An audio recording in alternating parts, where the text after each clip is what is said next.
అందరికీ చెప్పాం. నేను Rajesh Mahasen. Welcome to Mahasen media. Praveen గారి అంశంలో నన్ను బీభత్సం బ్లాక్మెయిల్ చేస్తున్నారు.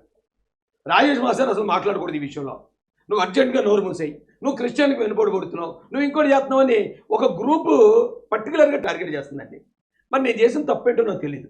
అయితే నా మీద వచ్చిన కొన్ని ఆరోపణలు మీ దృష్టికి తీసుకొస్తారు. ఇప్పుడు ఒక మెసేజ్ ఒకటి బీభత్సం ఫార్వర్డ్ చేస్తున్నారు.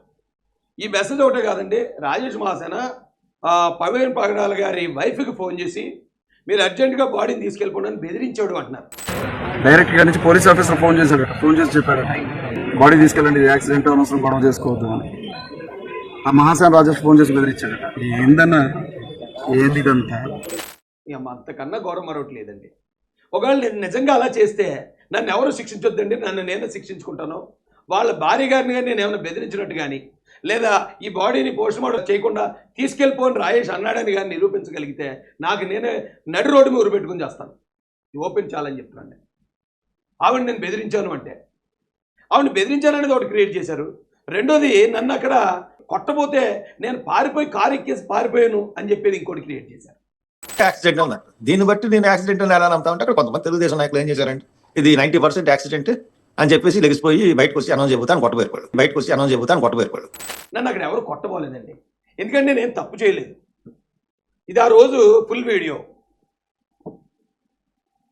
ఆ రోజు నేను గవర్నమెంట్ హాస్పిటల్లోకి ఎంటర్ అవుతున్నప్పటి నుంచి మన వాళ్ళు తీసిన ఫుటేజ్లన్నీ కూడా కలిపి ఎడిట్ చేసిన వీడియో అండి ఇది. మీరు వాళ్ళు ఈ వీడియో కావాలంటే నేను పంపిస్తాను. చూడండి, ఇక్కడ అందరూ జనంతో మాట్లాడుతున్నాను, జనం అందరూ నాతో ప్రేమగా మాట్లాడుతున్నారు. అక్కడ నేను ఆ యాక్సిడెంట్ స్పాట్కి వెళ్ళాను, అవన్నీ కూడా తీసుకున్నాను సోర్స్లన్నీ. మళ్ళీ హాస్పిటల్కి వచ్చాను, హాస్పిటల్లో అందరూ మాట్లాడుతుంటే అందరూ నాతో మాట్లాడారు. ఈ ఒక క్రిస్టియన్ పెద్దలందరూ ఉన్నారు, ఆ పెద్దలందరూ కూడా నాతో చాలా ప్రేమగా మాట్లాడారు. ఇది నైట్ ఇది మీకు ఒకటి చూపిస్తాను చూడండి. ఇక్కడ ఇగో నైట్, దీని వెనకాతలు ఇదిగో ఇది ఒక రూమ్ ఉంది చూడండి. ఈ రూమ్లో మీటింగ్ జరిగింది. సిఐలు డిఎస్పీ గారు కూడా వచ్చి అక్కడ ఉన్న పెద్దలందరితో మాట్లాడారు. ఆ లోపల నేను మాట్లాడిన తర్వాత ఎవరైతే బంధువులు ఉన్నారో వారితో కూడా వాదన పడ్డా. ఏమంటే నన్ను అడిగారు, ఇది మీరు పోస్ట్మార్టం చేయకుండా బాడీ ఇప్పించేయండి అని. అది ఎలా కుదురుతుందండి? పోస్ట్మార్టం చేయకుండా బాడీ ఇప్పించేస్తే అనుమానాలు అలాగే ఉండిపోతే ఎట్టి పరిస్థితుల్లో పోస్ట్మార్టం జరగాల్సిందే అని పట్టు కూర్చున్నది నేను. అలాంటిది నేనే పోస్ట్మార్టం వద్దని తీసుకుపోమనని బెదిరించాడని ఎందుకు ఈ లేని క్రియేట్ చేస్తున్నారు? నాకు అక్కడే కుట్ర కనిపిస్తుందండి. ఒకవేళ నేనేం తప్పు చేస్తే ఎప్పుడు నేను అక్కడ 90% ఇది యాక్సిడెంట్లో కనిపిస్తుంది అన్నాను, 100% అన్నాను. ఆ మాటలో ఒకవేళ నన్ను దానిలో తప్పు పట్టండి, దానిలో తిట్టండి, నేను పడతాను. ఎందుకంటే 100% హత్య అని పోస్ట్మార్టం రిపోర్ట్ రాకముందే కన్ఫర్మ్ చేసిన వాళ్ళు వందలాది మంది ఉన్నారు అక్కడ. కానీ నేను చూసిన పరిస్థితులు, పోలీసు వారు నాతో మాట్లాడతారు, నేను అధికార ప్రభుత్వంలో ఉన్నాను కాబట్టి వారు చెప్పిన ఆధారాలను బట్టి ఎవరు టెన్షన్ పడొద్దు, ఆందోళన పడొద్దు అని ప్రజల్ని నేను ఒకవేళ వాళ్ళ సంయమనం పాటించమని చెప్పాను అనుకుందాం. మీరు దాని గురించి తిట్టండి, నేను పడతాను. ఎందుకంటే నేను అన్నాను అన్నమాట. కానీ 10% ఇంక ఇది హత్యని ఖచ్చితంగా దీని మీద ఇన్వెస్టిగేషన్ అడుగుతున్నాను కూడా చెప్పాను. ఆ ఒక్క చిన్న మాటే నేను మాట్లాడిన తప్పు అయితే మీరు ఎన్ని తిట్టినా నేను పడతాను. అయితే మరి ఎందుకు లేని క్రియేట్ చేస్తున్నారు? బయట వాళ్ళు కొట్టబోయారు. నేను ఈ రూమ్లో ఉన్నప్పుడు బయట ఎవరో 10 మంది నినాదాలు చేశారట, రాజేష్ క్షమాపణ చెప్పాలి, రాజేష్ క్షమాపణ. అక్కడికి మార్గాన్ భరత్ వచ్చాడు. మార్గాన్ భరత్తో వైసీపీ కార్యకర్తలు వస్తారు. గతంలో వాళ్ళకి మాకు పార్టీ ఫీలింగ్లు ఉన్నాయి కాబట్టి రాజేష్ని ఏదో చేయాలని 10 మంది కార్యకర్తలు నా మీద వ్యతిరేకంగా నినాదాలు చేసి ఉండొచ్చు. అది నేనైతే వినలేదు. నేను ఇందులో మాట్లాడేసి వాళ్ళ బంధువులతో వాళ్ళతో మాట్లాడి బయటకు వచ్చిన తర్వాత ఇక్కడ నేను మాట్లాడాను జనంతో. మరి అక్కడ ఎవరు నన్ను కొట్టబోయారు? మీరు ఆలోచించండి ఒకసారి. అందరూ ఎంత ప్రేమగా వింటున్నారు నేను చెప్పినవి, నాకు ఎంత రెస్పెక్ట్ ఇచ్చి వింటున్నారు. ఇక్కడ నేను మళ్ళీ ఫోన్ మాట్లాడాను చాలాసేపు, అక్కడే నిలబడి చాలాసేపు మాట్లాడాను. ఒకటి మా పార్టీ ఆఫీస్కి మాట్లాడాను ఇక్కడ జరిగిన విషయాలు. రెండోది మా వైస్ ప్రెసిడెంట్, మహాసేన్ వైస్ ప్రెసిడెంట్ శ్రీకాంత్తో మాట్లాడాను చాలాసేపు. ఆ ఫోన్ అక్కడే మాట్లాడుతున్నాను.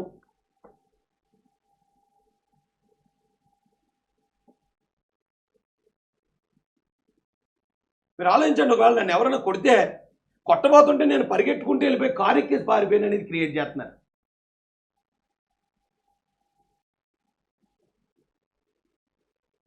ఆలోచించండి, ఇదిగో నేను నడుచుకుంటూ వెళ్ళాను, అదిగో కారు ఎక్కాను. కారు ఎక్కేదాకా కూడా ఉన్నదంతా మీకు చూపించాను. మరి ఇప్పుడు మీరు ఆలోచించండి, నా మీద నన్ను కొట్టబోతే పారిపోయాను అనేది ఎందుకు క్రియేట్ చేయాల్సి వచ్చింది? వాళ్ళ భార్య గారితో నేనేం మాట్లాడకుండా నేనేమో ఆవిడని బెదిరించడం లేకపోతే మరొకటి చేయకుండా ఆవిడని బెదిరించాడు రాజేష్. ఈ బాడీని తీసుకెళ్ళి నాకేం పని అంటే ఇలాంటివి క్రియేట్ చేయడం ద్వారా దీని వెనక ఏదో కుట్ర ఉంది, ప్రభుత్వమే ఈ మర్డర్ చేయించింది, దీనికి రాజేష్ వత్తాసు పలుకుతున్నాడు అనేది ఎందుకు నన్ను ఫ్రేమ్ చేయాలని ప్రయత్నిస్తున్నారు. వీటితో పాటు ఒక మెసేజ్లో దాన్ని ఫార్వర్డ్ చేస్తున్నారు. ఏంటండి మెసేజ్?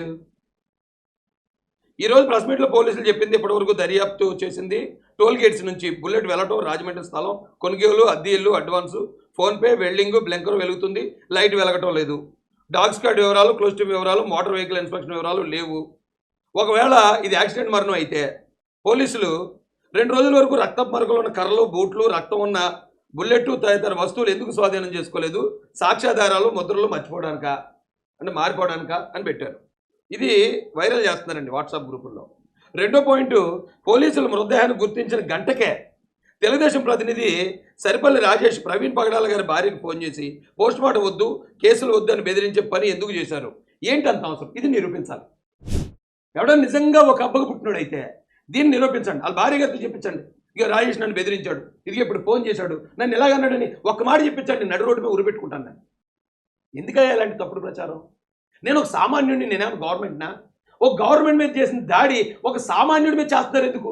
నేను ఓపెన్ ఆఫర్ చెప్తున్నాను, నేను ఓపెన్గా నేను చెప్తున్నాను. నేను వాళ్ళ భార్య గారిని బెదిరించినట్టుంటే నాకు మీరు నిరూపించండి, ఒక చిన్న ఆధారం చూపించండి. ఎందుకు ఇలాంటి ఆడంగి పనులు? ఎందుకు ఇలాంటి వాట్సాప్ గ్రూపుల్లో వైరల్, ఏ ఆధారం లేని ఒక మెసేజ్ ఒకటి టైప్ చేసి దీన్ని ఏంటి వైరల్ చేయటం? క్రిస్టియన్ దగ్గర రాజేష్ మాసాన్ని బ్యాట్ చేయాలి, లేకపోతే రాజేష్ ఇప్పుడు చెప్తున్న పాయింట్లు క్రిస్టియన్స్ ఎవరు నమ్మకూడదు అనే ఈ ప్రయత్నం ఎందుకు చేస్తున్నారు? మీరు నిజంగా మీ వెనకాల ఏ కుట్ర లేకపోతే ఏమంటే తర్వాత పాయింట్ చూడండి. అదే పనిలో మీడియాలో 95% యాక్సిడెంట్ అని నిర్ధారణ ఎందుకు చేశారు? ఎస్, ఇది ఒకటే చేశాను నేను. 90% ఇది యాక్సిడెంట్లా కనపడుతుంది. ఎందుకంటే నేను కొవ్వూరు టోల్ గేట్ దగ్గరది ఆ సీసీ ఫుటేజ్ చూశాను, తర్వాత బండి పక్కకు దూసుకెళ్తున్నది చూశాను, పోలీసు వారు చెప్పిన రికమెండేషన్స్ అయితే అవి విన్నాను. ఎన్ని విన్న తర్వాత నాకు ఇలాగ అనిపిస్తుంది అది చెప్పడం. ఒకవేళ అది నాకు తప్పు అయితే తప్పే ఒప్పుకుంటాను, కానీ ఆ తర్వాత వెంటనే ఆ మరుసటి రోజుకే పోలీసులు ఈ సీసీ ఫుటేజ్ అన్ని రిలీజ్ చేస్తాను అనుకున్నాను, రిలీజ్ చేయలేదు. నాకు అక్కడ కోపం వచ్చింది. నిన్న మాతో ఇలా చెప్పారు కదా, మరుసటి రోజు ఎందుకు సీసీ ఫుటేజ్ రిలీజ్ చేయలేదని నేను గట్టిగా నేను పోలీసుల మీద రివర్స్ అవ్వలేదా? పోలీసులు నేను ప్రెస్ మీట్ పెట్టి ఖచ్చితంగా మీరు కనుక రిలీజ్ చేయకపోతే ఇందులో మీ ప్రమేయం కూడా ఉంటుందని వారిని కార్నర్ చేయలేదు నేను. అలా మాట్లాడితే దానికి ఇంకో పాయింట్ ఏమైనా సరే చూడండి. మరలా పోలీసులు సరిగ్గా దర్యాప్తు చేయకుండా ప్రభుత్వాన్ని చెడ్డపేరు తెస్తున్నారు, సస్పెండ్ చేయాలని ఎందుకు ఉలిక్కి పడ్డారట. అంటే నేను ఒకవేళ పోలీసులు ప్రశ్నిస్తే అది ఉలిక్కి పడ్డట్టు, అది కాదు అంటేనేమో నేను కుమ్మక్క అయిపోయినట్టు. ఏంట్రా ఈ రాజకీయాలు? ఎందుకు శవాల మీద రాజకీయాలు ఎందుకు? ఓ పాస్టర్ గారు మన అన్న మన తమ్ముడు చనిపోయాడు, దానికి సంబంధించిన ఆధారాలు బయట తీసుకొద్దామని కాకుండా ఎందుకు ఇలాంటి తప్పుడు రాజకీయాలు, తప్పుడు ప్రచారాలు ఎందుకు చేస్తున్నారు? ఇలాంటిది ఏమన్నా ఒక ఆధారం చూపించండి. నేను ఉలిక్కి పడలేదు. ఇప్పుడు పోలీసులు ప్రెస్ మీట్ పెట్టి కేసు విషయమే చంద్రబాబు దృష్టి ఉంది, మేము మంచిగా దర్యాప్తు చేస్తున్నాం, ఎవరైనా సరిగ్గా జరగలేదని పోస్టులు పెడితే మీపై కేసులు పెడదామని క్రైస్తవ మైనార్టీలు పోలీసులు బెదిరించారండి నిన్న. వాళ్ళు ఏమన్నారు? మీ దగ్గర ఆధారాలు ఏమైనా ఉంటే పట్టురండి, మీ దగ్గర సాక్ష్యాలు ఏమంటే పట్టుకురండి, ఆ యాంగిల్లో మేము దాన్ని ఇన్వెస్టిగేషన్ చేస్తాం, ఆ యాంగిల్లో కూడా మేము ఖచ్చితంగా పరిశోధిస్తాం. అంతేకాని ఏ ఆధారం లేకుండా జనాలు రెచ్చగొట్టేలా కనుక ఇంటెన్షనల్గా ఎవరైనా పోస్టులు పెడితే వాళ్ళ మీద చట్టపరమైన చర్యలు ఉంటాయంటే అది క్రైస్తవుల్ని మైనార్టీలు బెదిరిస్తున్నట్ట. ఇదంతా పకడ్బందీగా ఒక గ్రూప్ కలిసి చేస్తున్న కుట్రది. మరి ఇది దేన్ని నాశనం చేస్తున్నారో నాకు తెలియదు. దీని వెనకాతల రాజకీయ ప్రలోభం ఉందా లేకపోతే మరో ప్రలోభం ఉందా ఏం చేస్తున్నారో నాకు తెలియదు, కానీ ఒక గ్రూప్ కలిపి చేస్తున్నారు. దీన్ని ఒకవేళ ఉన్నది ఉన్నట్టు నేను ఆధారాలతో చూపిస్తూ ఉంటే రాజేష్ ఎట్టి పరిస్థితుల్లో ఈ విషయం మీద మాట్లాడకుండా ఉండాలంటే వాడిని కార్నర్ చేయండి, వాడిని ముద్దాయిగా చూపించండి, వాడిని బ్లాక్మెయిల్ చేయండి అని ఒక గ్రూప్ పనిచేస్తున్నారు నా మీద. ఏ కారణం ఏంటండి? రాజేష్ మాసేన్ అంటే క్రిస్టియన్ ప్రాపర్టీల కోసం పోరాడి జైలుకి వెళ్ళి వచ్చినోడు, ఏఎల్సీ ప్రాపర్టీ కోసం అక్కడున్న ఎమ్మెల్యే జక్కంపూడితో తలపడి ఆ జక్కంపూడి అనే వ్యక్తి 200 మందితో హత్యా ప్రయత్నం చేసిన నిలబడినోడు. పాస్టర్ స్వామి గారి దగ్గర నుంచి ఇప్పుడు దాకా క్రిస్టియన్స్ కోసం, క్రిస్టియన్ ఆస్తుల కోసం, హక్కుల కోసం పోరాడి నిలబడ్డాను నేను. అలాంటి నన్ను క్రిస్టియన్ కమ్యూనిటీకి దూరం చేసేయాలి, నా మాటకు విలువ లేకుండా చేయాలని ఎందుకు ప్రయత్నిస్తున్నారు? ఏ కుట్ర లేకపోతే అది చెప్పాలి నాకు. ఇప్పుడు ఒకవేళ టీడీపీకి అనుకూలంగా పనిచేస్తున్నట్టు రాయేష్ అన్నారు, ఇదేంటి చూడండి ఒకసారి. టీడీపీ అఫీషియల్ అని ఉంది, స్టేట్ ఐటీడీపీ అనే ప్రొఫైల్తో పెట్టారు. ఊరు మంగళం మీద పడ్డట్టు నువ్వేంటయ్యా హంతకులు పోలీసులు దాచిపెట్టారంటావు, ముమ్మాటికి పాస్టర్ ప్రవీణ్ యాక్సిడెంటే, తొందరపడి పోలీసుల మీద నోరు జారొద్దు, తప్పమ్మా రాజేష్ చాలా తప్పని చెప్పి తెలుగుదేశం వాళ్ళు చాలామంది నన్ను అపార్థం చేసుకుని వాళ్ళ తన వాళ్ళు తిడతారు, వీళ్ళ తన వీళ్ళు తిడతారు. ఏంటండి ఇది? నేనేమన్నా గుళ్ళో గంటనా? కనపడ్డ ప్రతి ఒక్కడు వాయించడానికే. ఉన్నది ఉన్నట్టు చెప్తే, అది ఆధారాలతో చెప్తే ఏంటంటే తప్పేంటి? ఈ మొత్తం టీడీపీ గ్రూపుల్లో వేలు చేస్తున్నారు. ఎందుకు చేశాను నేను? పోలీసులను కారణాలు ఊరికే చేయలేదు. ఎందుకు ఇమ్మీడియట్గా దీన్ని ఇప్పుడు నేను రిలీజ్ చేశారు సీసీ ఫుటేజ్, అదేదో మొన్న చేస్తుంటే చాలా అనుమానాలు తగ్గును కదా. దీన్ని నన్ను టార్గెట్ చేసి నన్ను నోరు మూయించేద్దాం, రాజేష్ ఒక్కడే మేమేదో దుష్ప్రచారం. ఇంకొక ఆధారం చూపిస్తాను రైట్. ఇక్కడ నిన్న ఒక వీడియో మాట్లాడాను. అంటే ఎవరో ఒక లారీ వేసుకుని వచ్చి లారీ మీద నుంచి కిందకి దిగి వాళ్ళని ఎవరో ఇంకొకరు కొడుతున్నట్టుంది ఆ వీడియో. ఆ వీడియోకి సంబంధించిన వివరాలు నేను ఇక్కడ పెట్టాను. ఆ వీడియో ప్రవీణ్ పగడాల గారు చనిపోక ముందు 4 రోజుల క్రితం ఎవరో అప్లోడ్ చేసిన వీడియో. అది వేరే ప్రొఫైల్ నుంచి అప్లోడ్ చేశారు కాబట్టి, ఈయన చనిపోక ముందే అప్లోడ్ చేశారు కాబట్టి ఆ వీడియోకి ప్రవీణ్ గారికి ఏ సంబంధం లేదు. పైగా ఆ వీడియో తీసిన దాంట్లో కింద ఆ పక్కన రోడ్డు పక్కన స్టీల్ రైలింగ్ ఉంది. ప్రవీణ్ గారు మనం ఇన్సిడెంట్ జరిగిన ప్లేస్లో స్టీల్ రైలింగ్ లేదు. అయితే ఇలాంటి మార్పింగ్ వీడియోలు ఎందుకు వైరల్ చేస్తున్నారు? ఎవరో కుట్రపూరితంగా ఇక్కడ క్రిస్టియన్స్ని రెచ్చగొట్టడానికి కుట్రపూరితంగా ఇలాంటివి చేస్తున్నారు. ఎందుకంటే క్రిస్టియన్స్ ఎవరు అలాంటివి చేయరు. సో మనల్ని తప్పుదో పట్టించడానికి ఎవరు ఇలాంటివి చేస్తున్నారు నమ్మకంగా వీడియో పెట్టాను. దాని మీద అసలు నేను ఏం తప్పు మాట్లాడాను? ఏం తప్పు మాట్లాడలేదు కదా. అయినా ఆ వీడియో మీద కూడా తిడుతున్నారు.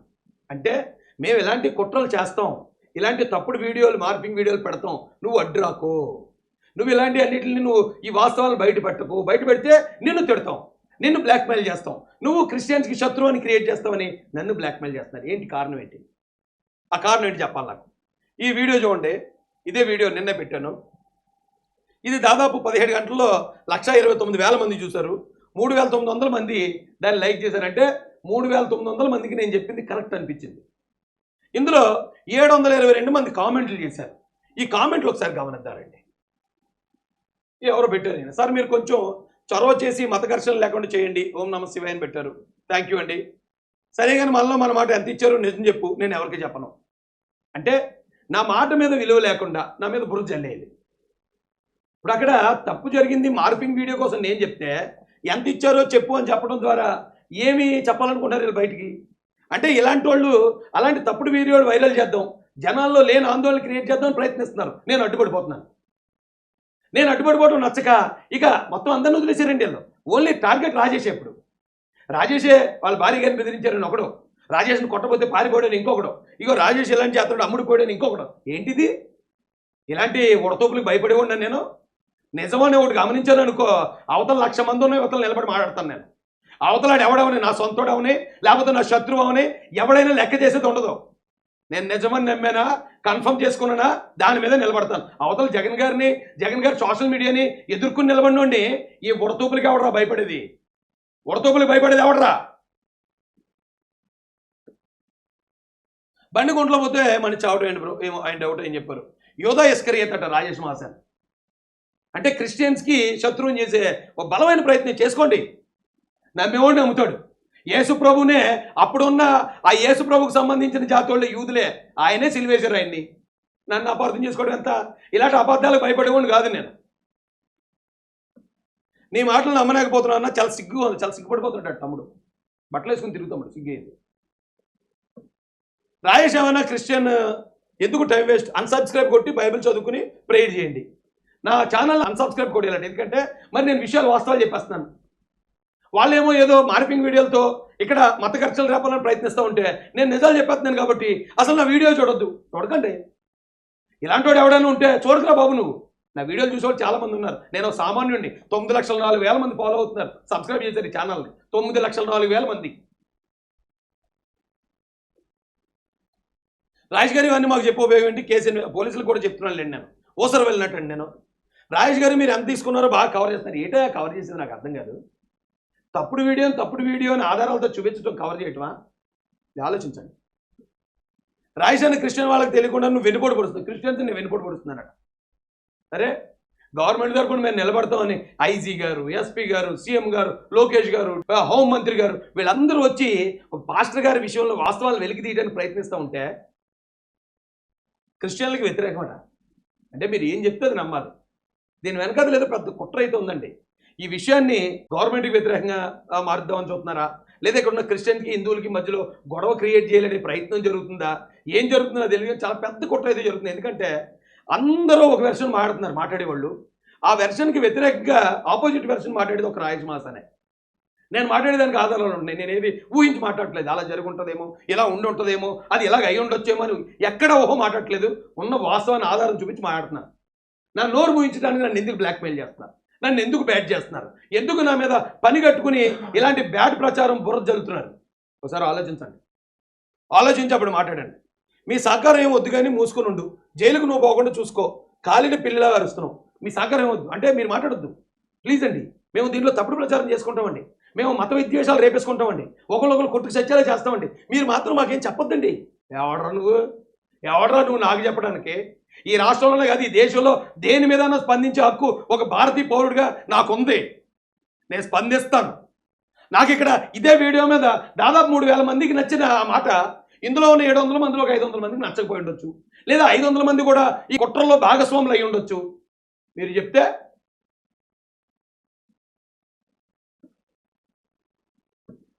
ఇదండి ఈ కుట్రలు ఎందుకు జరుగుతున్నాయి, మార్పింగ్లు ఎందుకు పెట్టాల్సి వస్తుంది? క్రిస్టియన్స్ అయితే అలా చేయరు కదా. క్రిస్టియన్స్ అయితే ఇలాంటి తప్పుడు వీడియోలు పెట్టి ఈయన్ని చంపేయడానికి చూశారు, లేకపోతే ఆయన ఇలా చేయడానికి చూస్తున్నాడని ఇలాంటి తప్పుడు ప్రచారాలు చేయరు కదా. అంటే ఇంకొకటి ఎవడో దీంట్లో దూరతాడు అనేది కదా అర్థం. ఆడిని పట్టుకోండి. ఆడి గురించి నేను బయటపెడుతున్నానని వాళ్ళు నన్ను బ్యాడ్ చేయడానికి ఒక గవర్నమెంట్ మీద ఎలా చేస్తారో బయట అలా చేస్తున్నారు. రాయిష్ మాసాన్ మీద గవర్నమెంట్ మీద చేసినంత ఫైట్ చేస్తున్నారు. ఏంటి కారణం? ఏంట్రా కారణం? వాళ్ళండి ఎవరైతే తప్పుడు ప్రచారం చేస్తున్నారో వాళ్ళని అడుగుతున్నాను నేను.